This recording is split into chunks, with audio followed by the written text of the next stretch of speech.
Pa-center dumating ang rasyon. Yan, may Bangon. sabaw. Bangon agad si Des sa rasyon.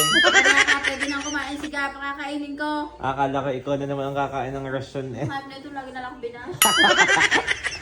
Ay, pag may rasyon ibalikwat. Kasi pwede nang kumain si Gap, pakakainin ko. Ayan po, si Lola. Lola ga. Ayan. Tapos ito, may sabaw na. Tapos, ano lagi ako kakain?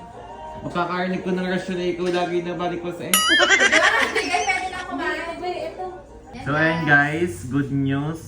Nakakain na si Gap. Nakakakain na si Ga. Pwede na siya kumain ng Makakain na lugaw. Gutom na gutom siya, kahapon pa siya hindi nakain. Ayan.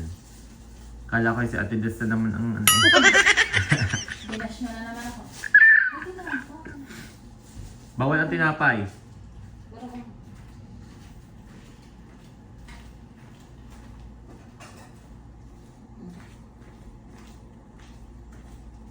Pwede na siyang kumain. Tinapay ito eh. Ano to? Gatas. Coffee. Bawal naman ang kape kay Ga. Guys, kain. Kunin mo na yun.